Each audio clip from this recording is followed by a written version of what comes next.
Good day, students. You are welcome to another wonderful episode of your darling program, School on Air Mathematics. Today, we shall be looking at another fresh topic, which is longitude and latitude. Today, by the special grace of God, we shall look at what longitude and latitude entails as a topic in mathematics. Longitude and latitudes are terms that we talk about each time we are describing position of places on the Earth's surface. And as we know, and perhaps as we have learned in some other sciences, that the shape of the Earth is spherical. And as we know, also as a fact, that the shape of the Earth is spherical, there are imaginary lines running on the surfaces of the Earth. So these lines are what we shall be examining, and how they are used to determine the location and position of places on the Earth's surface. So, science have told us that the photographs of the Earth taken from the space shows that the Earth is actually spherical in shape. And apart from the fact that it is spherical in shape, we are made to understand that the radius of the Earth is varying between 6,300 kilometers and 6,400 kilometers. And apart from this, the typical model of the Earth is seen to consist of the north and the south poles, as well as the polar axis. Now, when we say the polar axis, we talk about the imaginary straight line that runs through the center of the Earth from the North Pole to the South Pole.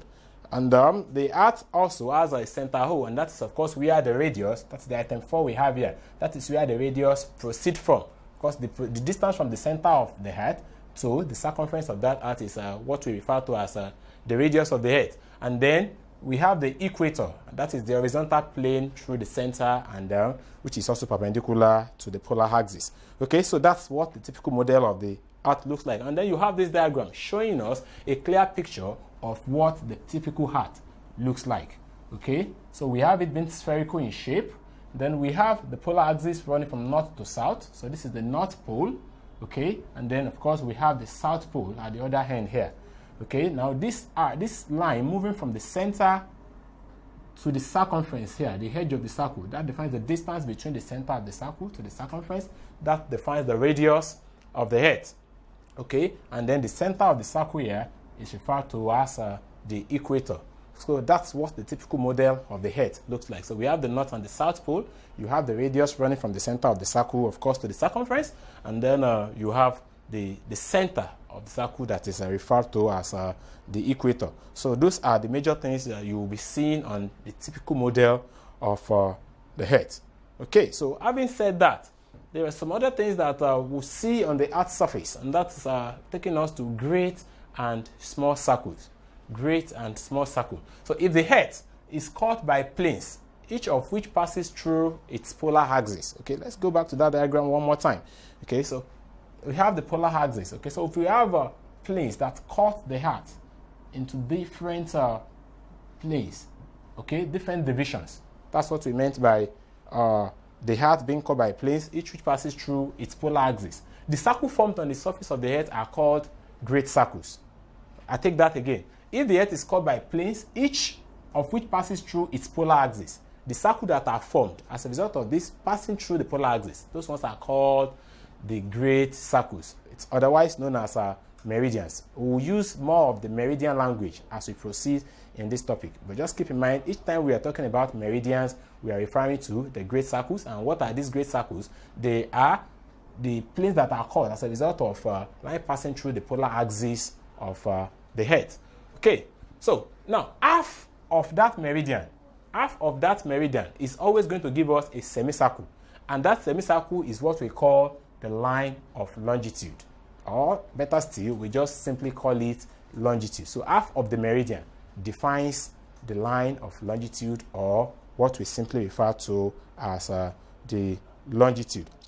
Okay, so on the surface of the Earth, one of these meridians passes through. Now we're looking at imaginary lines now, but in real sense, one of these lines, actually one of these meridians, passes through a particular town in Ghana. Okay, those viewers who are in Ghana will understand where that town is located. That town is called Tema in Ghana.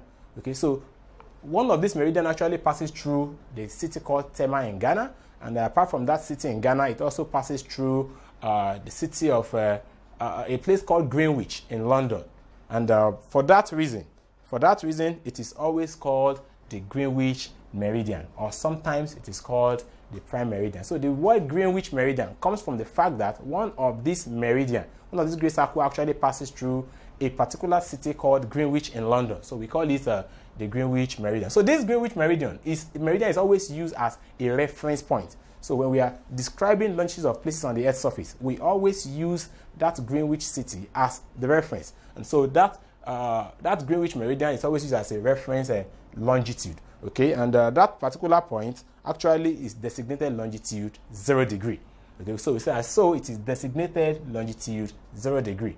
And from it, the position of other meridians are measured in degrees east of or west of the meridian. The meridian is always running from the north to the south on the surface of the Earth. So positions of Earth are usually measured either to the east or to the west of the Greenwich meridian.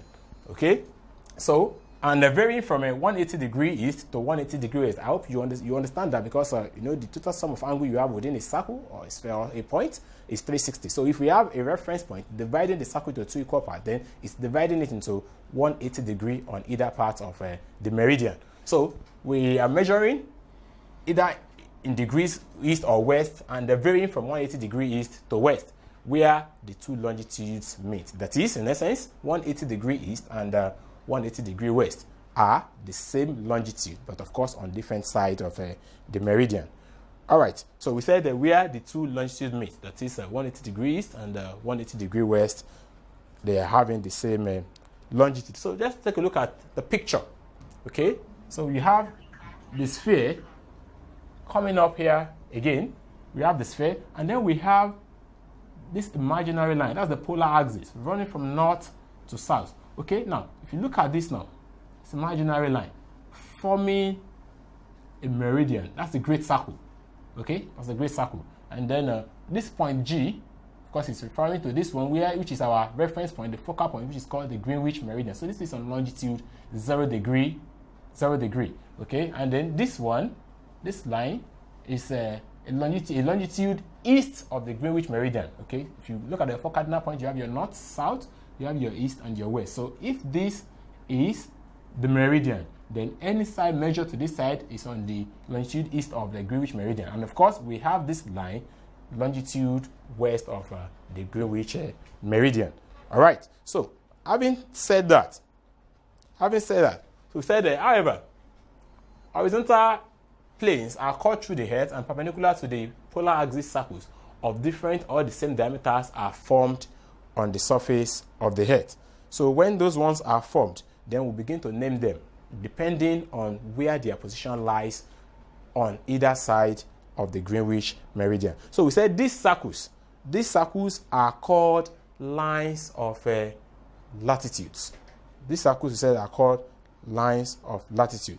Now, the circle whose radius is the radius of the Earth is the largest of them all, and is a great circle called the equator. Said the circle whose radius is the radius of the Earth is the largest of all the circles, and is a great circle called the equator. Now, while other circles are small circles, we have other circles apart from the big circles that form the equator. So all other circles there are called small circles, or we call them parallels of latitude, since they are always parallel to each other. They are always parallel. They are always kind of concave to the equator. So one moving up, the other one moving down. So we call them parallels of latitude. All right, now, so take a look at this. We have a sphere like this, picturing the shape of the Earth. And then, of course, we have the big circle here. The big circle here, which pictures what? The equator. That's the center of the circle, the center of the Earth. And then we have a latitude here. So these latitudes, actually, they are always running from east to west. They are imaginary lines running from east to west, okay, of the circle. So we have this as a small circle. We also have this one here as a small circle. So we say this is a latitude north of the equator, because this is the equator here. So we have this north of the equator. And then we have this one being south of the equator. We say it's on the south of the equator. So this and this are actually small circles, while the equator is a big circle running from east to west of the sphere. So just as the Greenwich meridian is used as the reference longitude, so do we have the equator as the reference latitude. And just as we use the Greenwich, as we designate longitude 0 degree to the Greenwich, we also designate latitude 0 degree to the equator. And so what that means by extension is that the latitude is also, the equator is also used as a reference point, okay, for measuring position and locations of the Earth, of positions on the Earth, which can be on the either side also of the equator, either north or south of the equator. So other latitudes are measured in degree north or south of the equator and varying between 90 degree north and 90 degree south. Okay, so we have other positions on the Earth's surface that are measured degree north or degree south of the equator. Okay, so in short, those are some of the features that you need to see on the globe, the Earth as a sphere. So you have to keep in mind there is an imaginary line, one running from the north to the south pole on the surface of the Earth. So we call that, as we have said earlier, the Greenwich, because it's actually the line actually passes through a city called Greenwich in London. So we use it as a focal point for determining longitude of places on the Earth's surface. And then we said all the lines that fall on either side of the Greenwich, okay, either east or west. Okay, so we said they are always varying 180 degrees east or west of the Greenwich. So we use that to determine their position. And apart from that, we said on the surface of the Earth, we have lines, imaginary lines running from east to west. Running from east to west, we decide these lines as the lines of latitude. We said we have the big one of them, which we have in the center. That one refers to as the equator. And then we have the ones that we have on either side of the equator, because that equator is used as the reference point, okay, in determining the latitude of a place on the Earth's surface. So on either side, they are measured north or south as the lines are running from east to west. Okay, so that's all that we are going to be discussing on for now as far as the model, what the model of the Earth is, at least the Earth as a sphere. Okay, so before we, all right, so far today we have been able to look at the Earth itself as a sphere. Remember, we are trying to discuss longitude and latitude as it relates to Earth, and then trying to measure the location and the position of places on the Earth's surface. And then we said, keeping in mind that the photographs of Earth taken from space reveals that the Earth is spherical, and then not only that, it tells us that the radius of the Earth is about 6,300 kilometers to 6,400 kilometers. That's an approximate value anyway. And apart from that, we saw that the typical model of the Earth is said to consist the north and the south poles, and then the polar axis, that is the imaginary straight line through the center of the Earth, running from the north pole to the south pole. And apart from that, we said that we have that the center of the Earth has a center point O, and then the radius of the Earth also, that is the distance measured from the center of the circle touching the circumference of the Earth, is refers to as the radius. And then the typical Earth model also has the equator, and that is the horizontal plane through the center, and then which is of course is perpendicular to the polar axis. Okay, and then we took a look at that diagram. That's a typical model of the Earth. You can see the north pole here. You see the south pole, the radius, the center, which is the equator. Okay, all right. So this is actually called the polar axis. That is the imaginary line running from the north to the south, dividing the Earth into two equal parts. That's what we call the polar axis. Okay, and then we said we have the great and small circle. We said if the Earth is cut by planes, each of which passes through its polar axis, the circle formed on the surface of the Earth, we said they are called great circles. Better still, we call them meridians. And I said we're going to be using more of the language meridian than great circles. And then we said half of a meridian, which is of course a semicircle, is always called a line of longitude or simply longitude. And then we also said that on the Earth's surface, one of these meridians actually passes through a town called Tema in Ghana. Okay, inhabitants of Ghana will understand where that is. And then apart from Ghana, it passes also through a place called Greenwich in London, that's in the United Kingdom. And for this reason, that particular point is called the Greenwich meridian. That particular point is called the Greenwich meridian. Okay, so this Greenwich meridian is sometimes also called the prime meridian. Then we said the Greenwich meridian is used as a reference longitude. Okay, and then we said apart from the fact that it's used as a reference longitude, it is designated longitude 0 degree. And then from that position, other meridians, the position of other meridians, east or west of the Greenwich can be determined. And then we said so we have that circle showing where the Greenwich meridian is, and then where we have other positions east and west of the Greenwich meridian. So apart from that, we also said that the horizontal places are cut through the Earth, and then when they are perpendicular to the polar axis, circles of different or the same diameters are formed on the surface of the Earth. And when that happens, the circles that are formed, they are called lines of latitudes. And then these circles whose radius is the radius of the Earth is the largest, that one is called the equator.